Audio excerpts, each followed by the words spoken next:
Good afternoon, good morning, good evening, wherever you are joining us in the world. Thank you so much for being here with us for today's webinar on a very current topic, traveling post-pandemic, a perspective from Qatar, Saudi Arabia and the UAE. My name is Laina and I am Executive Director of Advancement at the American College of Greece. To those who are new to the ACG Alumni webinars, allow me to provide a quick background. We started in April 2020 with the aim to maintain and strengthen communication with our alumni, parents, and students through value-added activities that offer networking and lifelong development opportunities. The webinars are presented by alumni, industry experts, and parents of our school, as well as faculty on a monthly basis, on current topics that concern professional and personal development, business, society, communication, technology, and more. This is the third webinar we have organized in partnership with our ACG Alumni chapter in the GCC region. Our webinar today is a panel discussion for the first time with expert leaders from the tourism industry from Saudi Arabia, Qatar, and the UAE.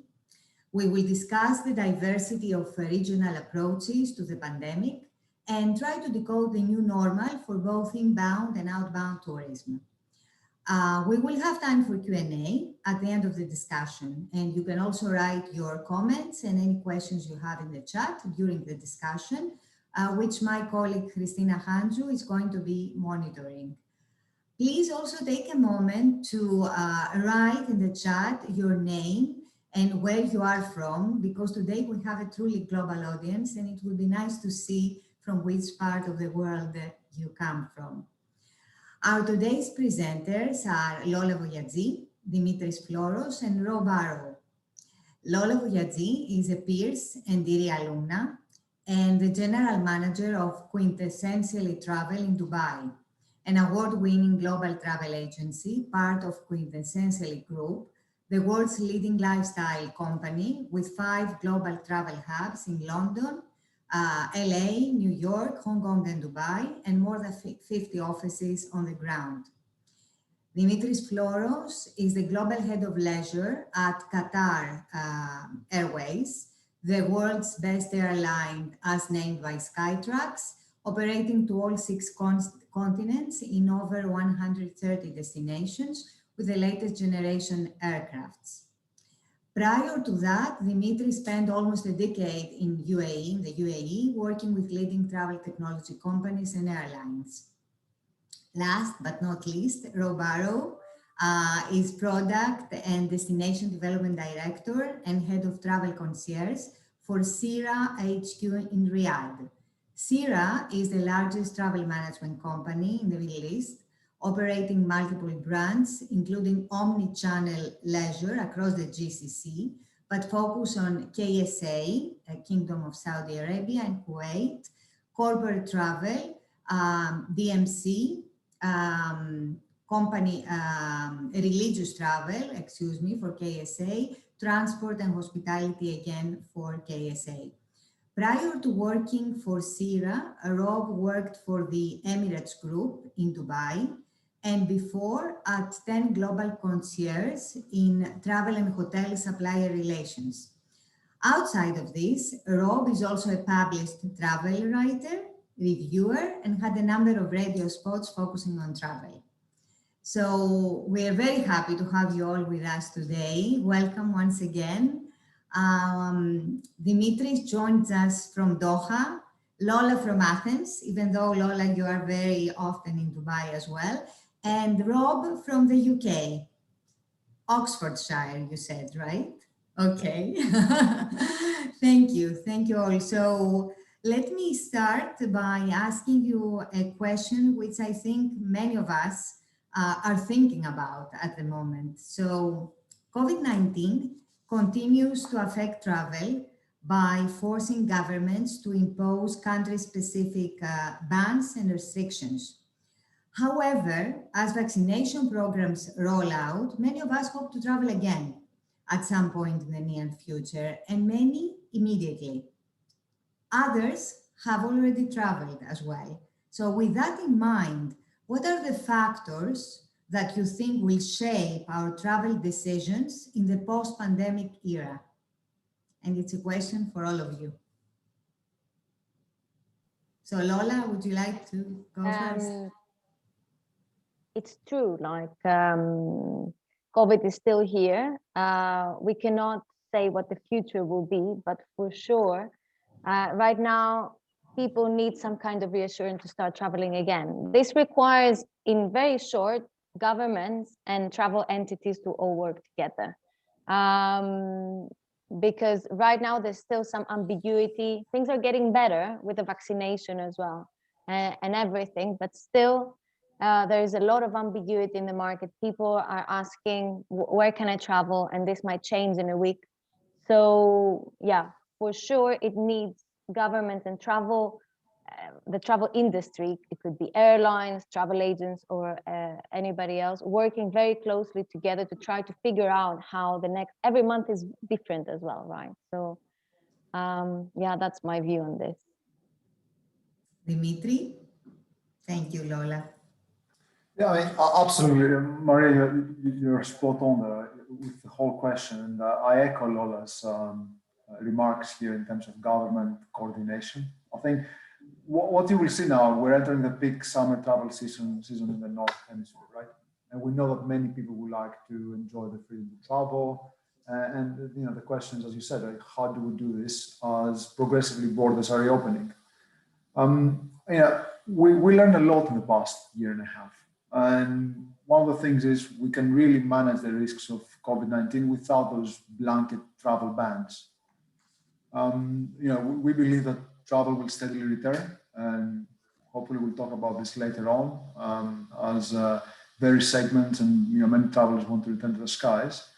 I think what you need here is, as Lola said, coordination with the governments, consistent and unified approach, especially when it comes to large regions such as the European Union. Right, we cannot, you can imagine that it's unmanageable if every single country has a different set of rules and regulations, which has been happening for a long time. Then you need also reliability from travel partners, as Lola said as well. I mean, from the suppliers all the way to the travel sellers, you need to have a reliable and consistent message so that travelers will start getting, the trust rebuilt in all of us. From Qatar Airways, we were fully ready for that, and we work with a number of partners around the world. And I would like, I think, as more governments now, we've seen that happen with Greece, with Spain, France, will start taking this even more seriously. I'm very optimistic about the future. Yeah, the optimism is always very important after a period which was not very optimistic. Rob, what is your view? Yeah, I suppose to kind of like in line with what Lola and Dimitris are saying is that I suppose the main things that travelers are looking for, again, is to rebuild the trust and also an element of certainty as well. We are seeing that certain destinations open, but they don't remain open for long. It was seen here in the UK with the example of Portugal opened for 3 weeks and as a green destination, and then suddenly was moved off of the list. And I was here in the UK at the time, and you see that sudden uncertainty that appears. That has a huge knock-on effect with the consumer and their trust in booking in the future. Obviously, fortunately for us, the government of the Kingdom of Saudi Arabia reopened the border on the 17th of May after a very long period of time. And it's great to see what the kingdom has done, because they have made it quite clear. It's not unlike other countries where, as I say again, going back to sort of Europe or the UK or elsewhere, there is an element of ease in knowing what you can and cannot do. And I think this is one of the issues at the moment, because if I look back 14-15 months, it was quite simple. You really could not travel apart from a very few number of countries. It was yes or no, and this was it. Now especially from a consumer or a corporate position for people to travel, you have so many different elements to take into account. People who are vaccinated, people who are partially vaccinated, people who have had COVID in the last 3 months, those that have had neither. It's a lot more, but I do genuinely believe that at some point there needs to be uniformity in how we travel. So it makes it easier for people who are traveling across the globe in the future, because I think we have to be very realistic that we are going to be living with this pandemic still for a while to come. We've seen that there are peaks and troughs in different areas around the world. So we need to get back to traveling. People want to travel. Travel evokes emotions, and it gives us an energy that is very difficult to come by from other forms of consumerism, and you see it as soon as borders open. You see that want and that wanderlust coming back to travel, and we need to instill that. And I suppose across the industry, whether it's ourselves, whether it's suppliers, and the governments, we all need to work together to bring that trust element and also certainty for travel as well from the summer onwards. Yeah, and maybe this whole situation turns us into more conscious travelers as well. Because as you said, we need to think a lot of things, to think about a lot of things before we travel. It's not as it used to be. So as travel professionals, how do you provide travelers with clear information and limiting uncertainty? As you all said, it would be interesting to hear how you steer through from the perspective of airlines, luxury travel, and online tourism.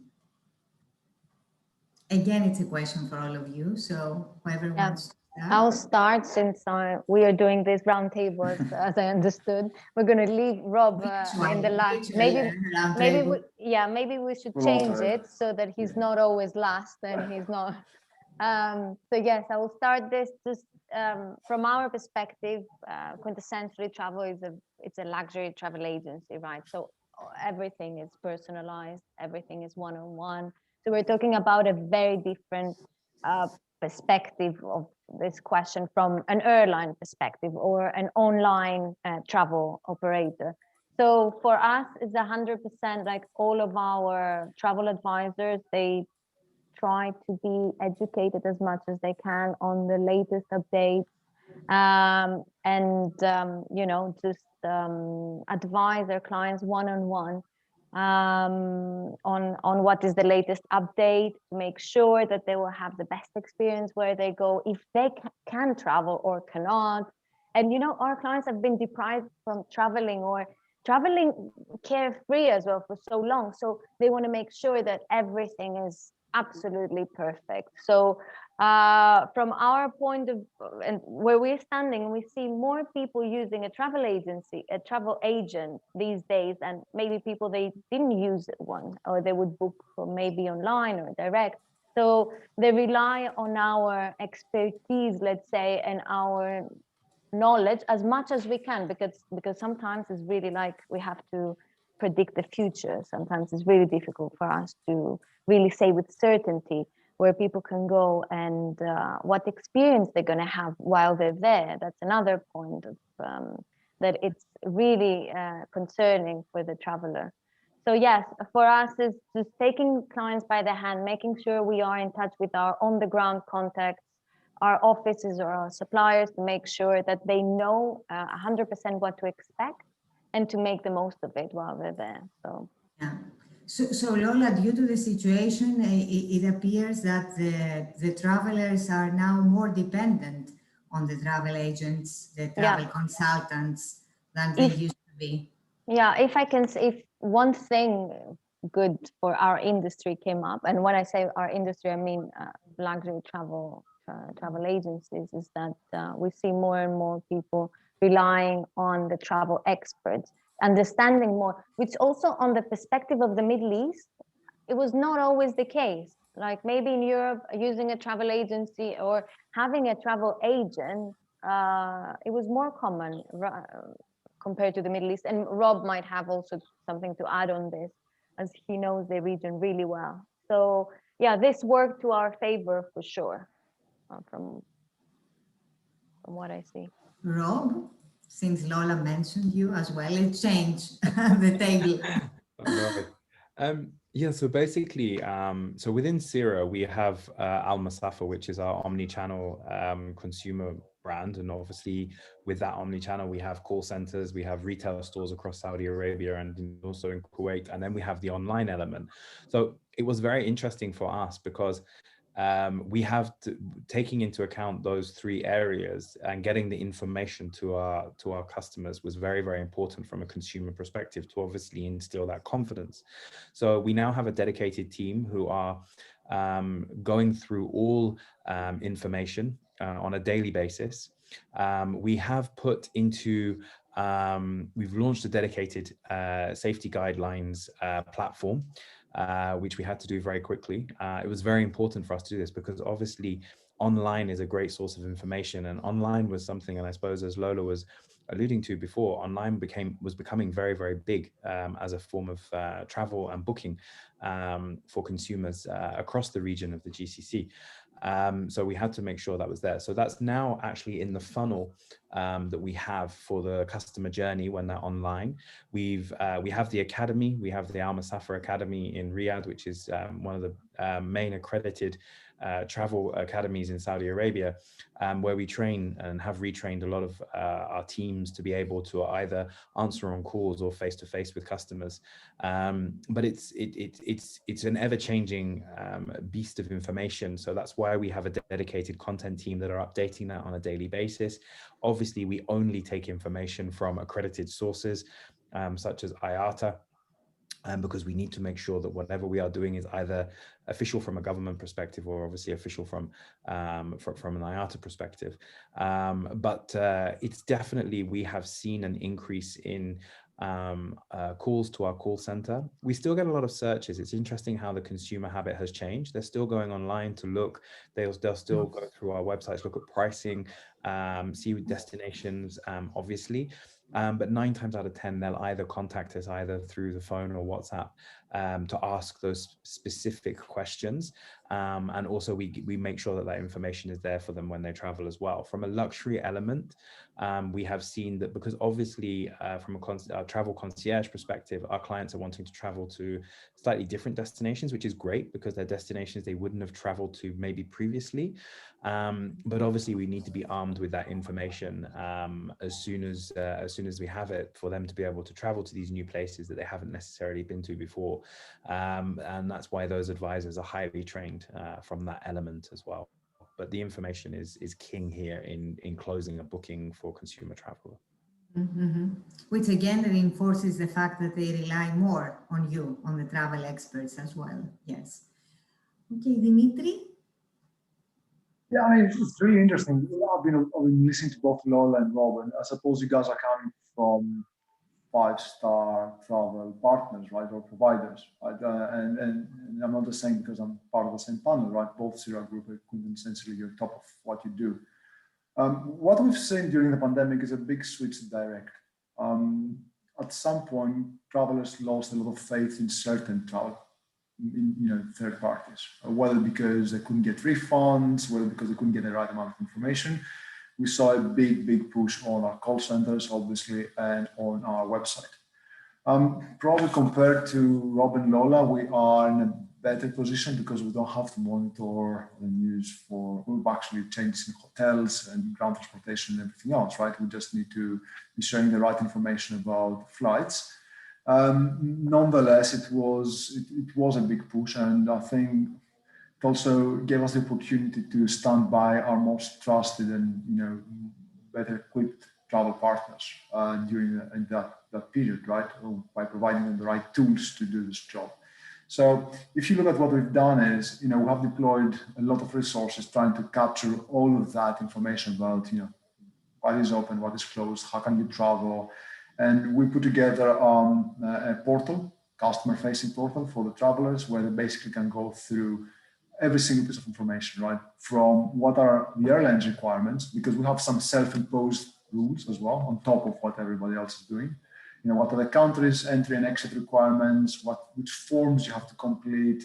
Is there a recommended health app, like a COVID-19 tracking app or something in the country? Do you have to wear face masks? How's the travel, the public transportation in the market? Whether the restaurants are open, what's happening with the events. We try to capture as much as possible and give it directly to the customers.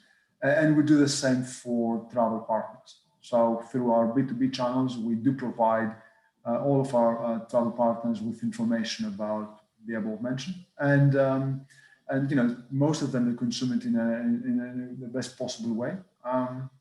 You will probably be wondering what will happen, Maria, with more unified approaches, right? Whether IATA travel pass will come and it will just do a magic wand move and everything will be resolved.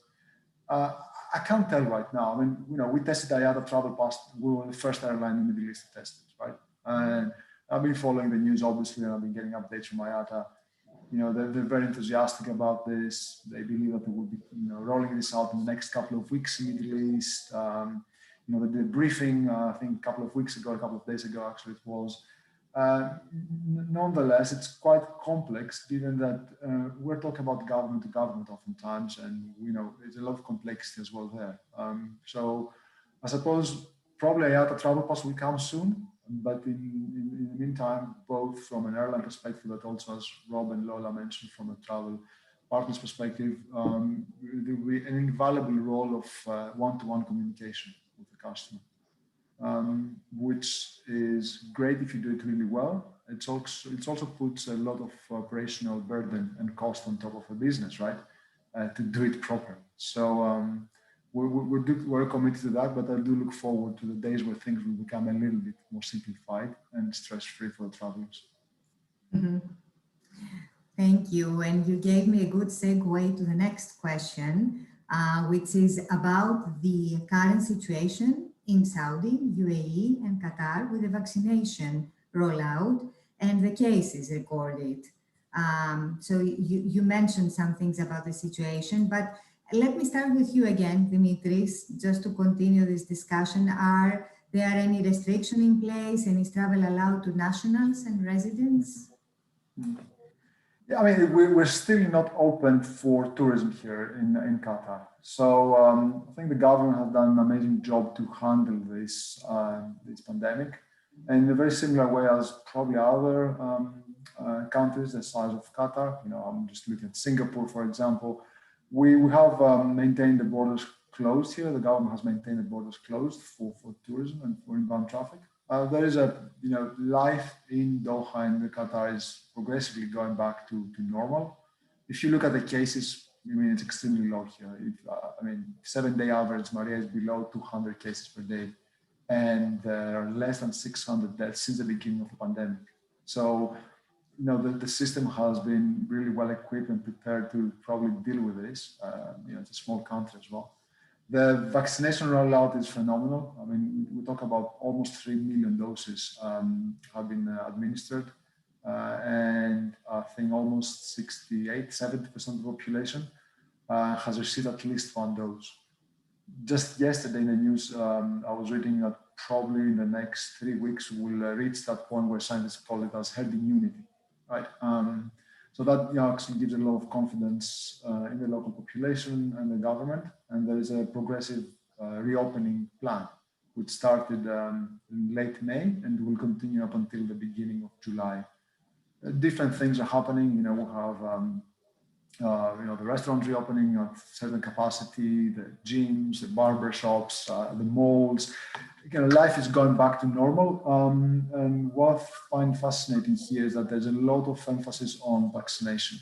So you will see oftentimes saying, vaccinated people can do X, non-vaccinated people actually can't, which is a big drive as well for them to consider vaccination. I mean, we're a country here where they accept Pfizer, Moderna, AstraZeneca, COVID Shield, Johnson & Johnson, and Sinopharm. So there are lots of options for somebody who wants to get vaccinated.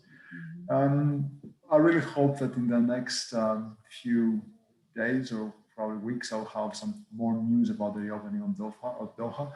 As I have also personal interest in that. I'm leading a small team, which our primary objective will be to work with tourism entities around the world to promote Doha as a destination, right? We'll have the World Cup coming next year. We'll have a lot of exciting things. So personally, I can't wait for this to happen. Impressive what Qatar has done, right, with the rollout. Is the situation the same in Dubai, Lola? No, we are open. We are open, as everybody knows, and everybody's been talking about throughout the winter. So yes, Dubai started the pandemic with a very strict lockdown. Dubai and Abu Dhabi, so the whole country was under a very strict lockdown.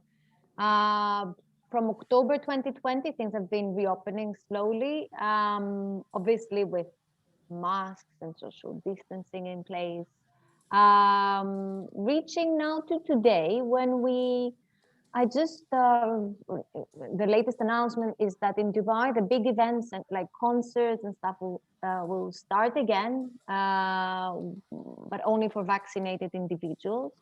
So we had also big fairs going on, like Arabian Travel Market, Gulf Food, obviously with social distancing measures and masks and everything in place. So yeah, the inbound view is very different from Doha right now in Dubai. Saying that, Abu Dhabi still is partially closed. So there are certain countries you can land in Abu Dhabi, but there are some that you cannot, and some where you have to quarantine. But yeah, Abu Dhabi is a different case. When it comes to vaccination, I think we are about 14 million doses, which means 40% of the population, if I'm not mistaken, altogether they've been vaccinated with both doses. There are some cases still and some very small number of deaths. But it looks like, yeah, it's getting there, it's getting better, and they're hoping to vaccinate as many people as possible, as soon as possible as well.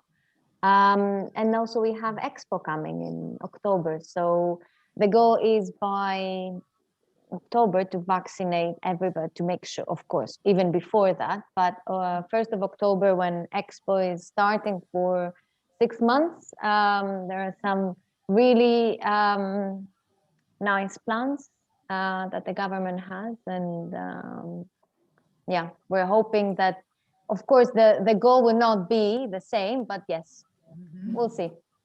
Okay, so the situation sounds very optimistic. And what about Saudi Arabia, Rob? Yeah, so I suppose the logistical issue that Saudi had at the beginning was obviously it's a very, in comparison to some of the other GCC states, it's a very large country. And on top of that as well, it's a large population. It's nearly 34 million people, as opposed to obviously the UAE and Qatar having much smaller populations, or Kuwait, etc. However, they have had a huge program for vaccination, and up to 15 million vaccines have been done so far. So it's a huge effort that they've done across the kingdom.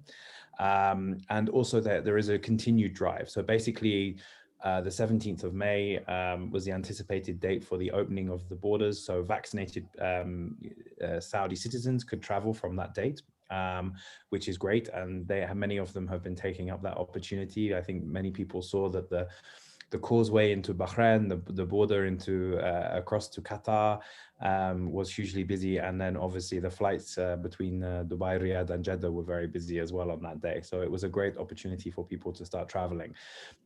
So they have very much gone through that. The kingdom, inside the kingdom itself, things have been quite open for a while, obviously with social distancing, with masks, etc., and sort of a little bit of a curtailment on the size of gatherings. Obviously, there's a lot of large families are there in Saudi Arabia, so they had to stop this for a while, but now they are allowing people to come into the kingdom as guests. They're reinstating the tourism visas, etc. again. However, there are obviously certain countries where there are quarantine procedures in place for people who are not vaccinated, and also there is still a ban on a small number of countries, which I think we're all aware of, are countries at the moment which are having sadly having difficulties with their pandemics and peaks currently. But apart from this, obviously, as I say, Saudi has a big drive still to vaccinate people. They're doing a great job of the vaccination program, obviously for them as well. Having that religious tourism element that comes in from Hajj and Umrah, it's very important to make sure that the kingdom stays safe for the citizens of the kingdom, but also for travelers who are coming in into the kingdom for these purposes as well. Alongside the United Arab Emirates and Qatar, there is a lot of exciting things happening in Saudi Arabia this year. There is the first Formula One race in Jeddah in the end of November, beginning of December, that's taking place. There is a number of other sporting events that will be happening. And obviously the General Entertainment Authority are pursuing a lot of other activities in we call Saudi season in Riyadh, in Al Suda and other areas as well, which will be taking off again this year with great gusto. And then obviously moving through to 2022, 23, there's a lot planned for the kingdom. So it's very important, the work that they have done. There are applications that you have to download when you arrive in Saudi Arabia. I think it's very similar both in Qatar and the UAE as well, that you have the applications for obviously track and trace to keep everybody safe more than anything else. So these have been put in place, but they are dealing with the situation incredibly well in Saudi. And I think that the kingdom did stay closed longer than a lot of people had anticipated. But the whole idea of this was to make sure that when it was the right time to open and the councils met with the royal courts to reopen, it was the right time to not have to then make changes again. So that's the situation that we're in at the moment. Yes. So the world is moving apparently everywhere, which is very, very good.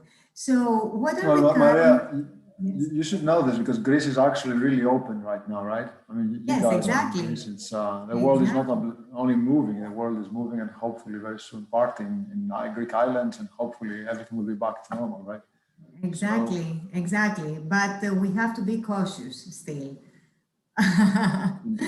So, but it's possible being cautious and open at the same time. Yes. With the vaccination rollout, it has to happen fast and everything else. But it is. We've seen that in Dubai throughout the winter, like, and people were having a normal life, normal compared to what the situation was in Europe. Yes, so important. So what are the current travel bookings and travel bubbles you see from your perspective and region of the travel industry?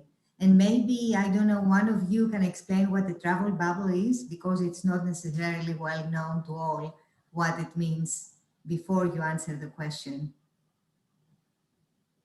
Lola, Rob?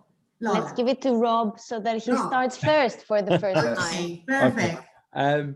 I suppose the travel bubble situation, probably Dimitris is probably the best one to answer that, having insight from the airline element, because I think there's still, for the rest of us, there's still a little bit of uncertainty. Obviously, we understand that there are travel bubbles opening. I know that there are particular flights, for instance, forgive me, Dimitris, but with Emirates that operate from Italy into Italy at the moment, which are called, they're classified as these COVID flights where there is no necessity to quarantine on arrival, etc., that they have started. And I know that the US has flights coming into Italy as well, and from other countries.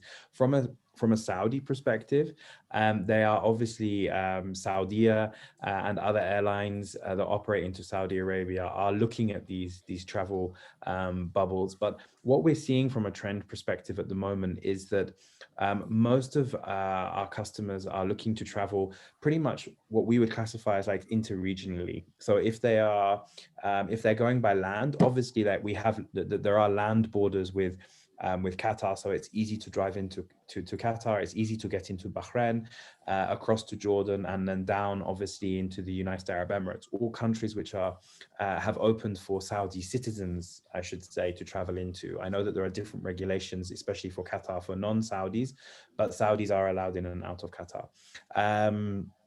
At the moment. So, and obviously there's a lot of families that have split families. So this has been very important because unfortunately and very sadly, many of them have been apart for long periods of time in the last months.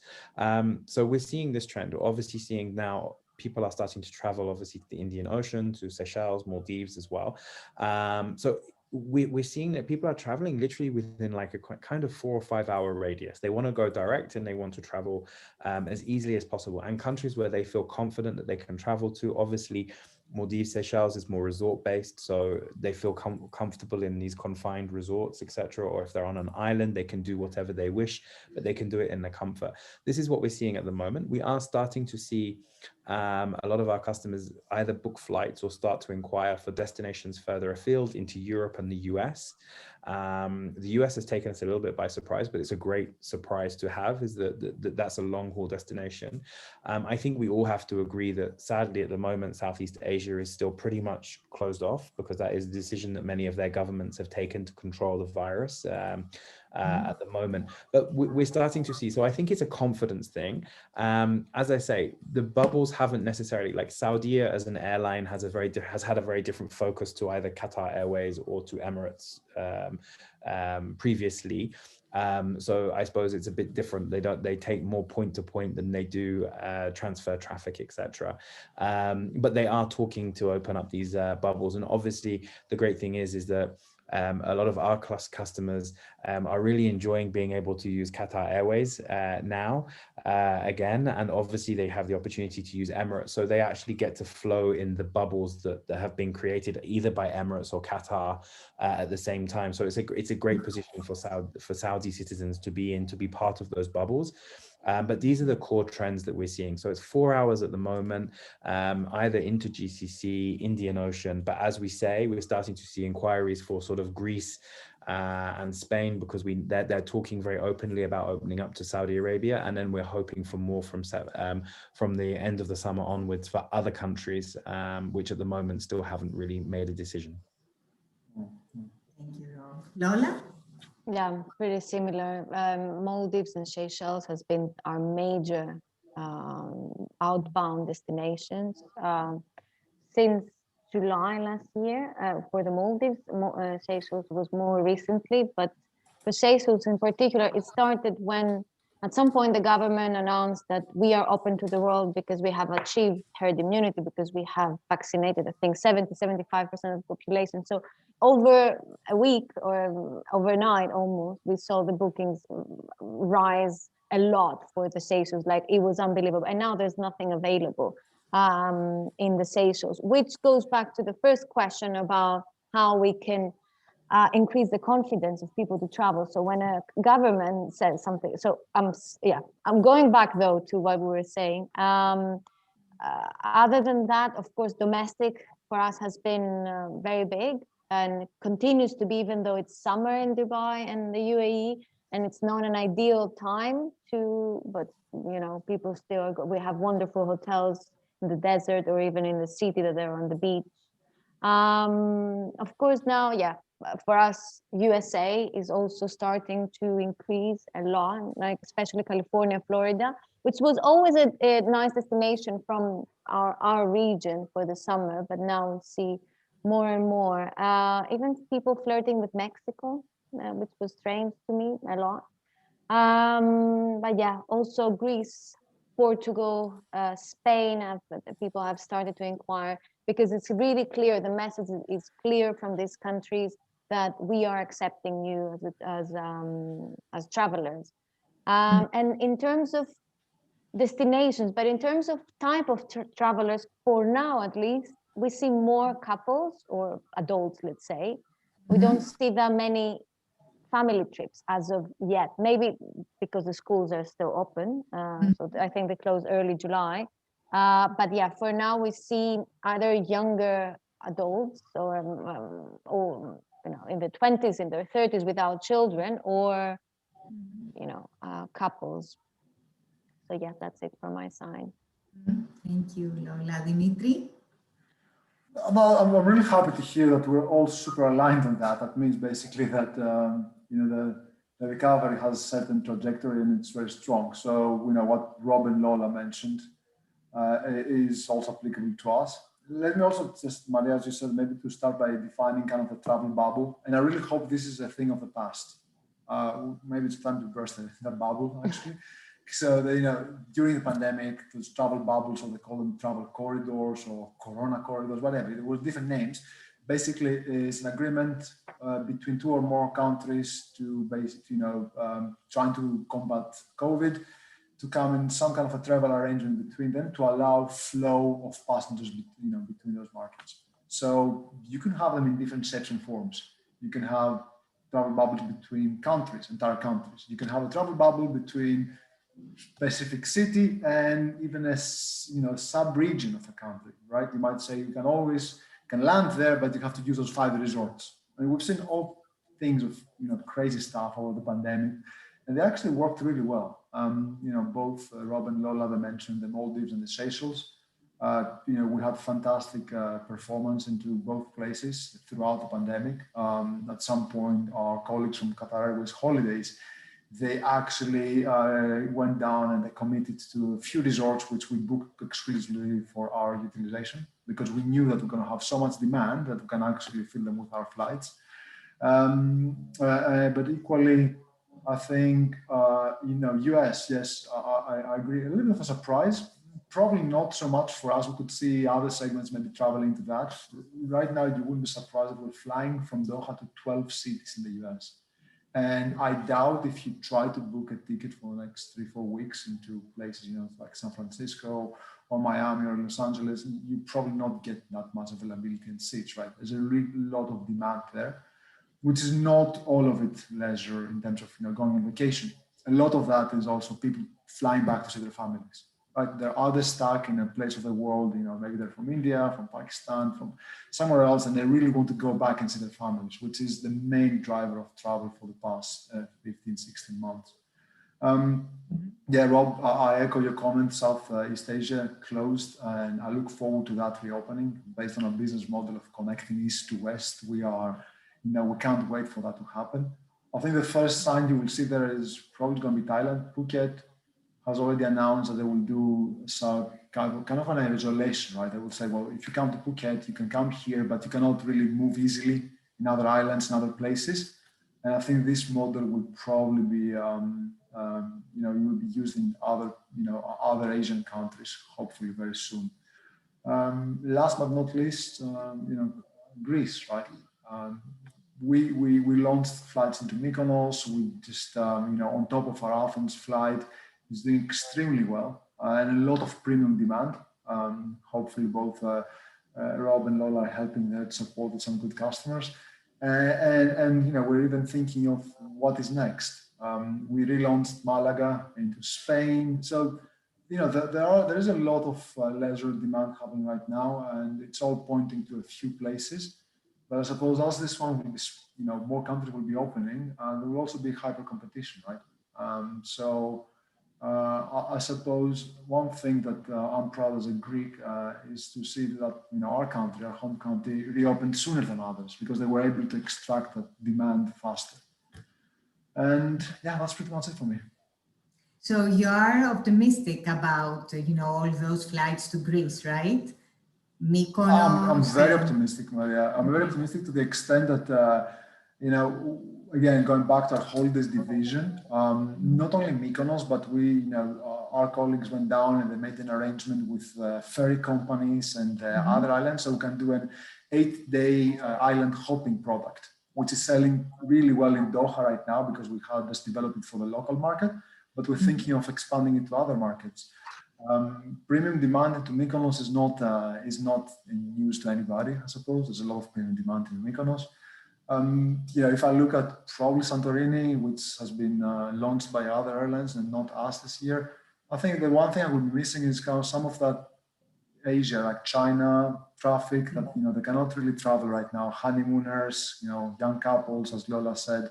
I think it's missing now, and some of those islands need to replace it. But overall, and I don't know if Rob and Lola, this is the same for you guys living in the Middle East. I'm also hearing from expats that are going there on vacation, right? So Australian families, they can't really go back to Australia right now. So they're renting villas and hotels in Paros. And so Greece, I think it will be really busy this year. That's my forecast at least. Yeah, I would second that obviously there's a lot of expats that are traveling to destinations that they wouldn't normally have traveled to because they can't enter into their own countries. Obviously, if you are a UK citizen, you can't enter the UK from the UAE directly, or from Qatar, or from Bahrain, or from Oman. It's only really Saudi, which is on their amber list, but it's still 10 days self-isolation or 5 days test to release.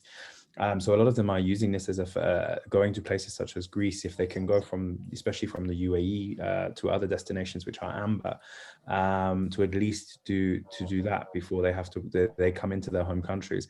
I think another thing, and I like to always try to look at the positive side of what comes out of these sad situations or these challenging situations, is that there are also other countries which probably in the past would not have really ever had much of a exposure to the GCC traveler. So we're also seeing Kazakhstan, Uzbekistan, Albania, and some of the other Balkan states that are now becoming more popular as well. Something which probably would never have really happened before. They would have been overlooked. Even Russia, like we're seeing a lot of our, especially our concierge clients, are interested now in Moscow and St. Petersburg. They offer a very similar type of product to Paris or London when it comes to luxury hotels, when it comes to luxury retail, food, etc.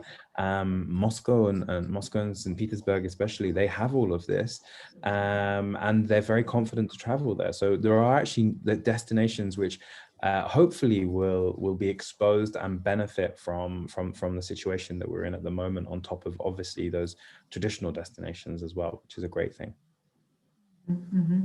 Yes, and probably travelers are also to be looking, forward to exploring other destinations and other ways of traveling, other travel segments maybe.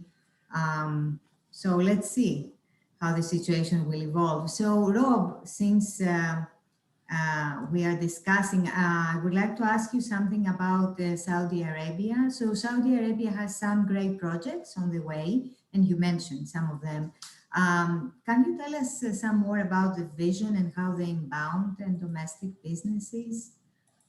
Sure. So certainly. So obviously, one of the core visions of Saudi 2030 is the reopening of the kingdom to tourism, both on a domestic level and also international inbound.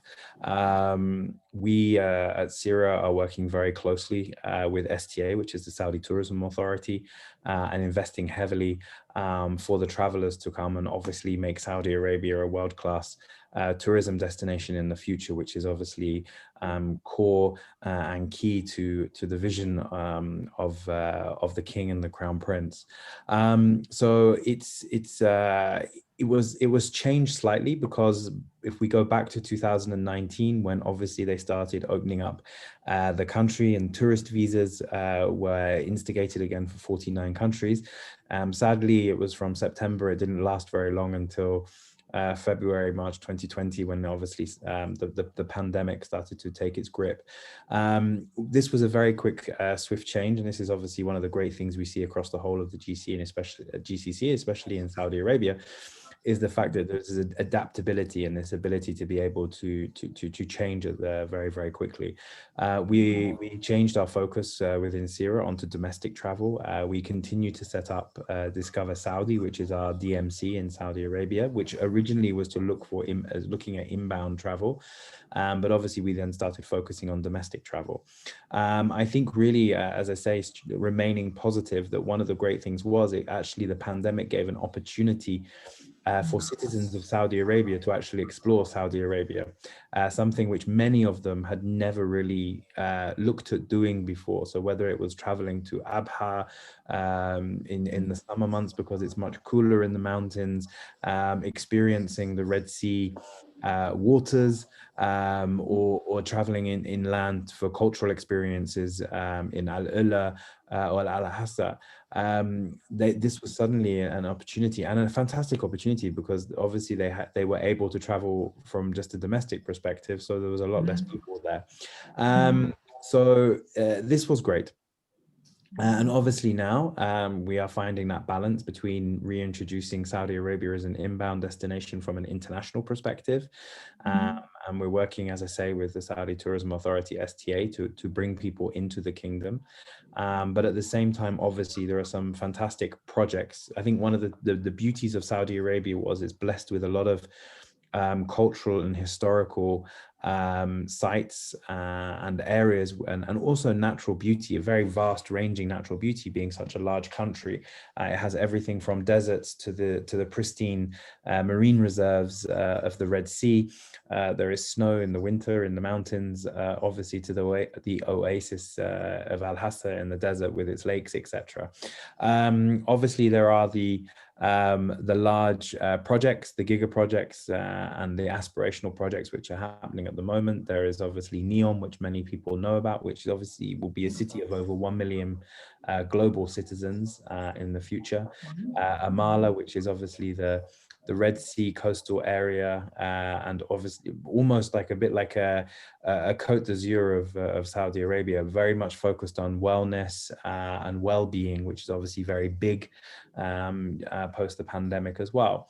Qiddiya, which is the entertainment district within Riyadh as well, which is going to have large theme parks. It's going to be huge from an entertainment perspective, and really globally will attract a lot from there. And then obviously Al Ula as well, which is one of the projects which I suppose has started sooner because it's a historical site, so most of that was already there. So there are so many projects across the kingdom of these mega projects and these giga projects which are taking place. So it's a real exciting evolution within Saudi Arabia, to be honest, of what's happening, and that focus on domestic and also international inbound restarting as well. And I really am confident that it will not just generate a large proportion of business for Saudi Arabia, but it will also generate business for the neighboring countries as well. I think that there will be a lot of opportunity. People will travel to Saudi Arabia, will also want to go to Dubai, to Doha. It will be great for the airlines as well. The connectivity, obviously, for other GCC carriers into Saudi Arabia is great as well. So I think that everybody, it's a great benefit for everybody for the future with what's happening with the Saudi Vision 2030. But do you think that what happened with Saudi Arabia in all this domestic travel that you described, do you all think that this is going to happen with the other countries as well? With the UAE, with Greece? I mean, what is your, I know that you cannot give me a definite answer, right? But what do you think would happen? Do you think that we are going to have more domestic traveling because of all the things you discussed previously, or not? As a travel trend, you mean, just to understand? Yeah, inside the country, I mean, traveling inside the country. I mean, I hear from a lot of Greeks as well that, they are a bit reluctant to travel abroad, but it's easier for them to travel to another location in Greece, for instance. Do you see this trend or not? I think from a Saudi perspective, obviously we've seen it. It's again, it has the benefit of being a vast country. I think having an office in Dubai as well, and having a lot of colleagues in Dubai, I think there was an explosion in staycations and traveling around. And I think, like, really, when you look globally, really, the campaigns that have taken place for national tourism authorities for domestic travel, I think has been great, and I think it's been an amazing opportunity for a lot of people to rediscover their own countries. I have seen, both personally and professionally, people traveling within their country, something they would never have thought of or imagined doing or seeing it as glamorous or luxurious 15 to 18 months ago. It would have been the last thing on their mind, going for a weekend break to a city in their own country, or to going to the beach. But now everyone is rediscovering. So from my side, yes, I think looking at it just not from the Saudi perspective, but globally, I think that domestic has taken off. I suppose the only thing that I would say is what is the sustainability of that and the longevity of that domestic market as the world starts to reopen again. Yes. Yeah. And also depends on the country, because obviously Saudi is a massive country, very diverse. Greece is a small country, but very diverse. So the UAE, it's not that diverse when it comes to what you will see. Of course, there's the other Emirate, there's Ras Al Khaimah, we have the mountain, but I don't think, like, yes, we've been booking a lot domestic travel, but I don't think it's a trend that will stay, at least for the UAE, because people, especially in the summer, they will still want to explore, want to go to Switzerland, want to go to places that are greener, and change their scenery, because in the UAE, there's a lot of things for one to do. It's amazing, all the things, especially in Dubai, that one can do in the city. But when it comes to exploring, it's more limited compared to Saudi, for sure. Yeah. So, but it's a no-brainer. I mean, if you look at it, international passenger demand, it's 8% below 2019 levels. Still, domestic is 25% below. So it is kind of, obviously the trend is there, and obviously people will travel, but not only that, they will travel in proximity, right? So if you take the example of Europe, you will have a lot of people traveling in neighboring countries, probably, obviously trying to go to the south as much as possible during summer. But it is one of those things that it's improving at a rapid pace. As countries are reopening, international travel is picking up. So I think last month, if I remember correctly from IATA, other than Brazil and China, all other countries, they showed positive numbers of recovery in terms of international traffic. Staycation is definitely interesting as a concept. We don't have that in Qatar, because we can actually drive for 2 hours and I will be in Saudi. And so, it's very similar to Singapore, I suppose, in that. And maybe also on top of staycation, you will see the other trends, which they will come with, kind of digital nomads or working from another country.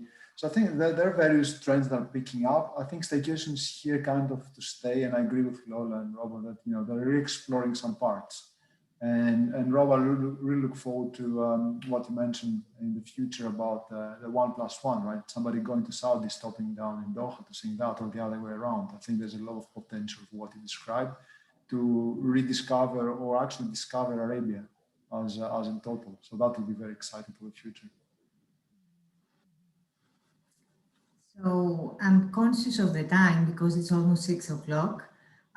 So I would like to suggest, if you all agree, to open the floor to any questions that our attendees have. So if you have any questions, just write them in the chat or in the Q&A. And our experts are here to address them. So until there is a question, and if there is a question, I have one question for you. So we talked about trends a bit, but what are the future trends that you see, just to wrap up as well, in the region? Which segments will recover first? And do you see any other new travel trends emerging due to the pandemic? And all of you referred to some of them already. But are there any other trends? Yeah, in terms of segment, I think the first, and people will agree, it's that the leisure luxury, because it's easier to travel for leisure. Business travel, I have no clue when this is going to go back to normal, and maybe I'm not the right person to comment on that, but I feel it's going to be much later. In terms of trends, it's difficult. Like the long-term trends, we see the bucket list changing when we talk to our clients, because again, it's a very one-to-one communication. When we're talking about ideal vacation and not the vacation they're going to do tomorrow, the bucket list has changed. We see destinations that they would never have thought before. Like, I want to do this trip to South America. I want to go to Antarctica. I want to go and see, I don't know, the Northern Lights in Lapland, and destinations that were not for most of the travelers. So we see people that they want to explore something new, when everything is going to be fine. Now, in the short term, like more actual trends that we see them happening, obviously they're looking for privacy, private units, and they travel to be with their loved ones. In a way, it's a little bit more meaningful as well. People are talking a lot, especially in Europe and the US, about transformational travel and meaningful travel many years now as a trend. It's not a trend that I've seen personally until now in the Middle East. I think people have been tired and they've been away from their loved ones because we have a lot of clients, their children are in the US, you know, half of their families in the UK. So we see a lot of people wanting to get together and spend quality time. So yes, it's a bit, I don't know if my answer is very clear, but I feel that it's two kinds of trends. The more long term, that we'll see what's going to happen in terms of feeling more, and the short term, there is more private units, villas, getting together with loved ones, being, you know, doing nice experiences to remember. Yeah. So maybe could it be summarized to, on the one hand, because you mentioned the word meaningful travel or transformative or more conscious, as we said at the beginning, right? So yeah, the customer expectations have changed, right? To an extent. To an extent, yes. They want to spend quality time with their loved ones. In that sense, is more meaningful, and they want to make sure everything is perfect and everything's going to have a great time. And this is so definitely. They become more selective as well, right? In that sense, the customer. Yes, they have to be also more selective. It's a situation that is right now that is very difficult, but yes, they become more selective. They want to make sure they're not going to be in touch with other people sometimes, and then they want to be in a private unit. Yeah, and maybe this has an effect in the airlines as well, Dimitris, because before the pandemic, and correct me if I'm wrong, I mean, there were a lot of customers who were very price conscious. I mean, they were selecting the airline, a lot of travelers, because of the price and the low cost, right? But this is not going to be the case so much anymore, because there are other factors which are very important in the choice of not only the airline, but everything. Maria, you're absolutely right. I mean, obviously the price is not a single factor. You want to travel in safety. You want to make sure that the travel supplier and the booking channel that you have actually selected will not let you down if something happens. So there's a lot of, I'll go back to Rob's initial comment, you have to select a partner you trust, right? So that trust element is actually very important. We definitely feel this from an airline perspective. We are the only airline in the Middle East, and one of the few actually in the world that will never stop flying. I think in the worst days, we had 30 destinations on a daily basis, right? And we have gained that trust, and we actually can see a lot of that now. I'm not really sure about the pricing component right now, whether it's going to be up or down. It's kind of a hit and miss, because yes, from one perspective, you can say that you will have people who are willing to pay even a little bit more to be taken care of and actually arrive in a safe way to the destination. At the same time, we have an enormous amount of capacity in the market, right? And less travelers moving around. So, this will probably bring some different dynamics overall. But going back to your question, I think about those trends, I'm really, I was paying attention to what Lola said from a kind of on the ground accommodation experience perspective. In terms of mission of travel and why people are traveling right now, I would say that we see the same thing that was actually true throughout the pandemic. People, the primary reason they travel is to visit their friends and their family. This is the most important thing for them. They've been separated for months or a year now, and they really are eager to go back and see them. If you go down, if you move away from that, yes, I agree with Lola. A lot of the high-end premium leisure, we capture a lot of that. We have fantastic business class product. Some of our cabins are actually private, so you actually can close the door. So even they feel better in terms of safety there from a travel perspective, and we see that. The other trend that I'll probably start to highlight is, some of those people are going on a cruise. silver surfers, kind of retired people. I won't say necessarily old people, retired whatever age they want. They have both disposable income, but also are interestingly in the age group that are fully vaccinated. So it brings this interesting segment to life, which basically they do things. They probably want to avoid city breaks, but some of those smaller, not a big mass, smaller cruise liners that are doing really very cool stuff around the world have started selling very fast. And then there are some probably unexpected segments. Maybe probably Rob and Lola will not be tuning into them so much. We see a lot of student traffic, international students. Their campuses are reopening. So if you study in Orlando, if you study in Boston, you have to go, right? There's no choice now for you not to go. So we do see huge demand from obviously the places China, India, anywhere Saudi as well. A lot of Saudi students are moving to the US right now. And even to the extent of requesting us to do charter flights, like dedicated flights to move students from one place to the other. And last but not least, I'm mildly optimistic about corporate travel. Probably not now, and probably will be used as an excuse for the future not to pick up. But you cannot replace the face-to-face interaction with the customer. And corporates understand that, and big companies and smaller startups understand that. They want to put their people on a flight and just go somewhere to spend some time with their customers and with their partners. So I think that will be the last segment that I will be keeping an eye out for. Rob, what do you think? Yeah, I pretty much agree. I think we've covered most of the trends that what we'll be seeing. I think, sorry, just to say, like I suppose as Dimitris said, I think the last one to come back will probably be the corporate travel and the business traveler. But we are starting to see requests, and interestingly, especially from our higher end concierge customers, that they obviously have business assets abroad and interests.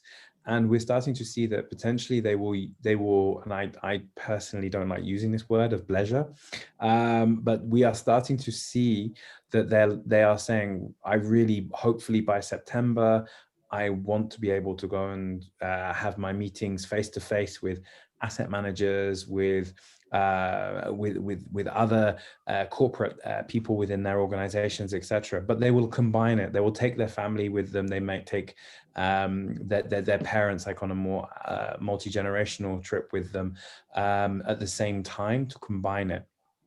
So I would say that, look, I think first of all, with the leisure will return, and then I think that slowly corporate will return. I think we all have to agree that that face-to-face meetings will start to happen again. You see it more and more. It starts locally, like when I'm normally either in Dubai or in Saudi Arabia. Yes, those meetings have started again, and slowly people gain that confidence to have those meetings, so people will travel. I suppose the other element that we are seeing is that obviously one is new destinations that, as I've mentioned before, that people wouldn't have traveled to before. So there is that kind of opportunity to explore a little bit more. Types of travel as well, like as Dimitris said about cruising as well. We were very fortunate to have the Silver Seas, one of the Silver Seas cruise ships in the Red Sea during last summer. This was a great opportunity for a lot of our domestic customers to be able to experience a product such as Silver Seas. And now it's made them more and more interested in doing this abroad in the future as well. So we're seeing this. And then obviously that element, of course, of just being a little bit more mindful when they're traveling, being a bit more conscious. It's very interesting. You do get some customers who are still price conscious, but more so now, if you can showcase to them that by paying a little extra, that they will get an added element of privacy, an added element of security when they're traveling, or they're seeing that there is something being done to make their experience better, they will pay that, whether that be on-ground services, private lounges, meet and greets, etc. That they are now seeing the benefit of that more than ever before, and having that booked and paying that little bit extra for those kind of services as well. Yeah, a lot of new trends, and also reunion traveling. You mentioned that, and I have to mention that because this is an alumni webinar. So we are also going to start at some point the reunions. And it seems that the reunion traveling, all this get together, the family traveling, to reunite with your loved ones is going to be one of the trends as well. So hopefully soon. We have one question from Anna Maria Panigiri. So the question is, in many places before or after you travel, you have to stay 1 or 2 weeks at home in quarantine. Do you think that this could be a reason why some people won't travel? And if yes, how can we encourage them? We don't. Yeah. Like, it depends. If you have to travel somewhere because you have to do it, yes. Otherwise, if you want to go on a vacation and you have to spend 10 days in a quarantine, what's the point of going there? What's the point of going to the UK on a vacation where you can go to Portugal, let's say, and you can spend these 10 days in a nice resort? So yeah, of course, quarantine has been discouraging travelers like a lot. And also the biggest issue is returning back home.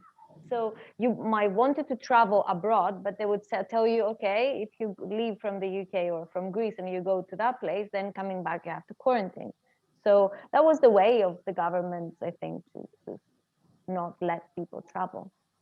So, yeah. I would go ahead, Rob. Sorry.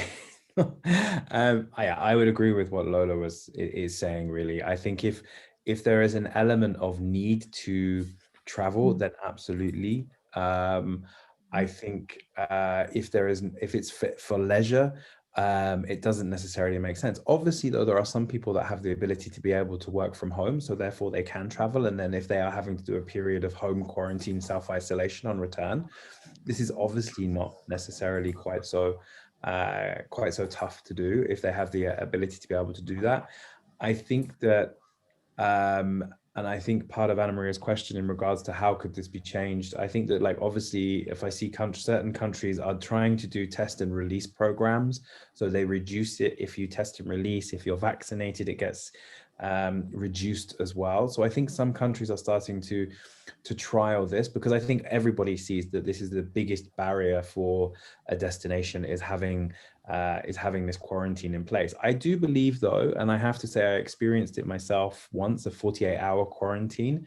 Fortunately, it was in the Maldives, and actually it wasn't too bad, because it's actually it's forcing you to stop and do nothing. Like, it was the first time that I landed somewhere. I went to the resort and it was 48 hours basically before I got my test result, and it was actually perfect because you have nothing to do. You literally just have to stop, relax, and unwind.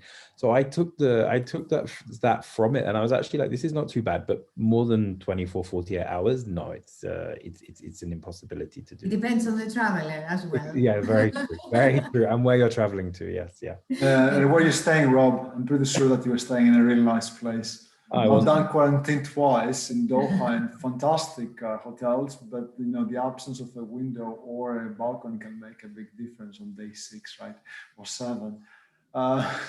So I'll definitely agree with that, guys. But I'll say also we see this in a positive way here at Qatar Airways, because let me give an example. People could not fly back to the UK for months now, right? And now they opened it up. They said, well, you can fly back, you have to quarantine, but if you hold a British passport, you can come. So while Anna Maria, obviously it's discouraging for people who want to visit countries optionally, right, for leisure, purely for vacations, I would say for reconnecting with families, it's actually a very positive development. So now people can actually go. It's quite an expensive experience for most of them. But if you have to choose between not flying and see your family and actually flying, I think many people now choose to fly. So as soon as I want to say Wednesday or Tuesday evening, the UK made this announcement. So now you can actually fly. But the trend is there. People are actually being highly discouraged from going to a place that has quarantine. And the other trend that has actually arisen here is that the vacations now are a little bit longer. So people, if they manage to go somewhere, they might not go for the weekend, right? They might go and say, well, you know what, I might stay 5-7 days longer than what they would probably do. So yeah, let's hope that most quarantines will actually be eliminated, Maria. It's kind of, it is a pain. It is. So I don't see any questions. I don't know if any of you has any other questions for our speakers.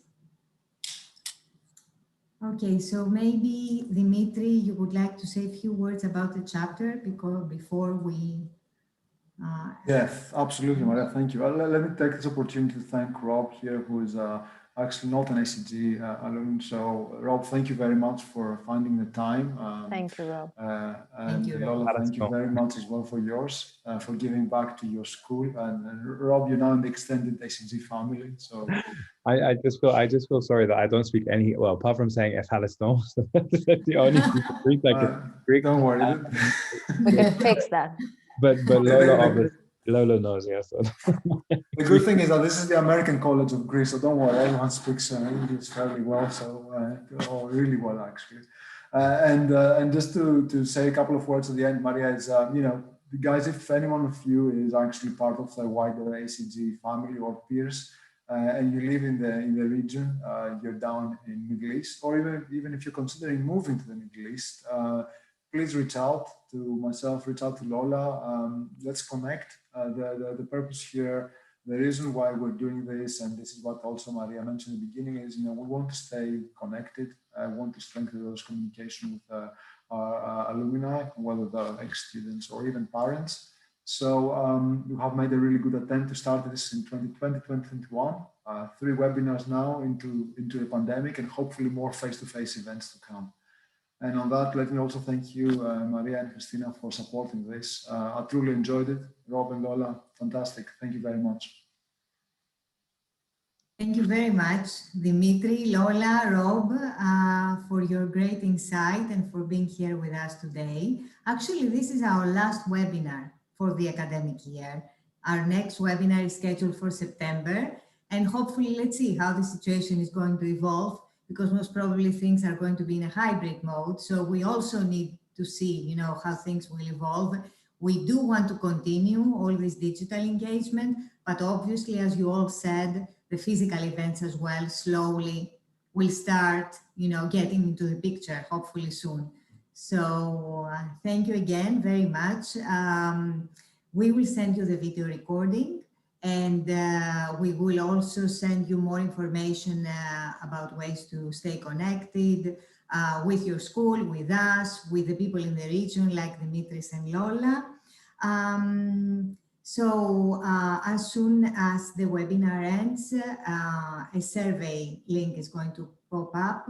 So if you could spend a few moments to fill it in, it is very helpful for us to help us improve what we do. Thank you very much, and have a nice weekend and safe travels. Thank you. Thank you so much, guys. Nice to see you. Thank you. Bye-bye. Bye.